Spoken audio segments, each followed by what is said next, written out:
Hi, friends. We're here on Carlucci Broadcast International. We're here with Richard Boddie. Richard is a jazz enthusiast, a musicologist, and we're here at the Joey Alexander Show. Richard, I know you're a busy man, and I really appreciate you taking some time with us.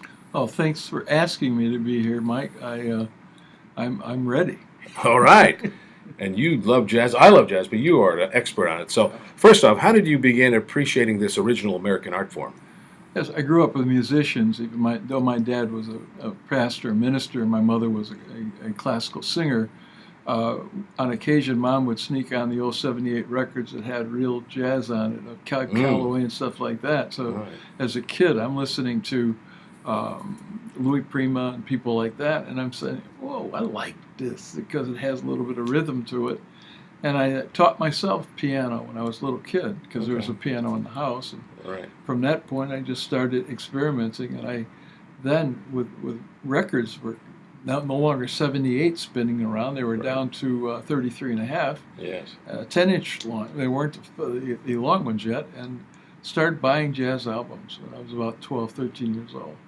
No, oh, I'm sorry. Go ahead. Oh, I was going to say about those records. They had to be played on those big hi-fi units. My parents yeah. had one of those. Oh, yeah. Those things were monster. I'm sure you Yeah. had a couple of Oh, those yeah. in your house, Yeah, with speakers as big as you and me put together.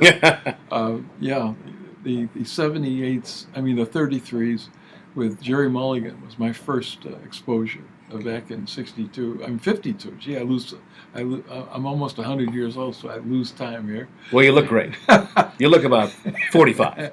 Speaking of 45s, I'm sure you had a heck of a load of those in your boxes somewhere, Not until I got older. right? No, I 45s were the ones with the big holes in the middle, and that was all the doo-wop stuff and all. Right. But basically started off with Jerry Mulligan and then became what was called East Coast to Miles Davis and John Coltrane and Cannonball Adderley and things like that. But I learned how to play like that, and to this day, I still will sit down and try to mimic that I'm on the stage with these heavyweights. By the way, if you just joined us, this is Carlucci Broadcast International. We are talking with jazz enthusiast and musicologist, a jazz expert, if you will, Richard Boddie. Richard, there's a lot of new artists, newcomers, if you will, coming into the jazz world. And Right. what's impressed you so far with some of these new jazz artists? Of course, the one we saw here today. Yes. Well, most of all, Joey Alexander, who I experienced today, who was the most phenomenal. It's like he's from another planet. If the folks are jazz people, go online and check out Joey Alexander. He's only 14 years old, born in Bali.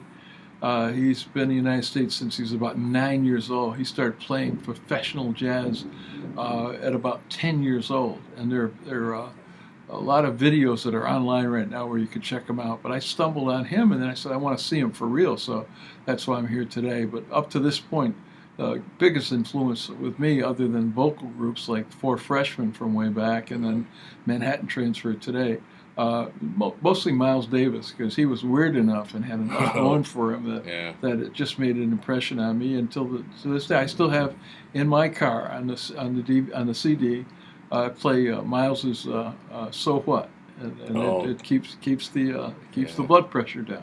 Great album. And Miles Davis, he had a Oh, lot man. of skeletons of the concert, but besides that, what a talent, huh? Yeah, just speaking of that, Don Cheadle did a tremendous job on Yeah.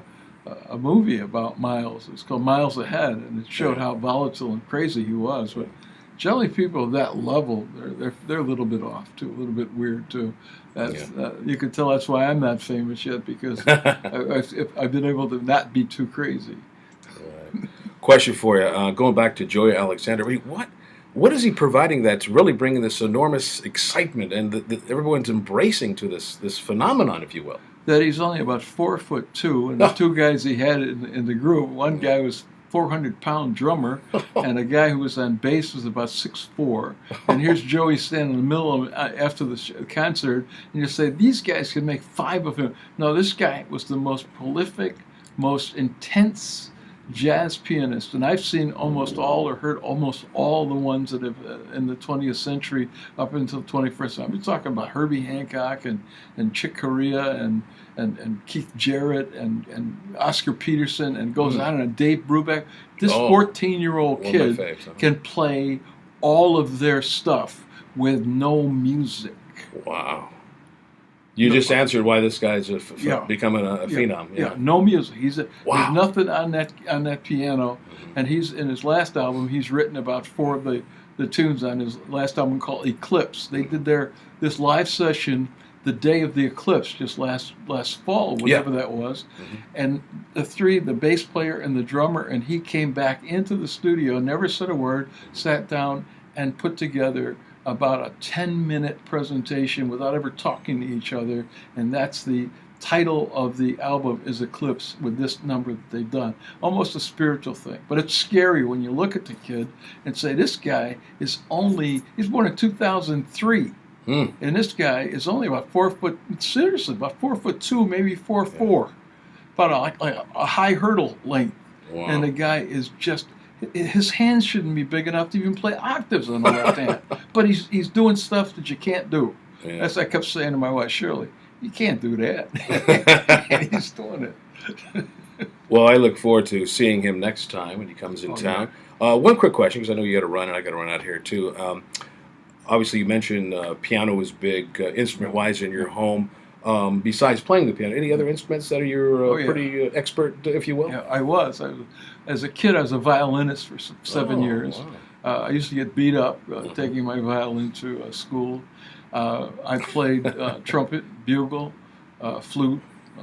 Guitar was the main one after violin through the years, and basically the piano was the foundation of all. But the percussion, the drums, from drum and bugle corps too. That's where the bugle and the trumpet came in, for being in drum corps. Yeah. But all of the above have been a part of my experience. And I played with Felix Cavallari before he became famous with the Young Rascals. I was the bass player in the group at Syracuse when Felix was unknown at that point.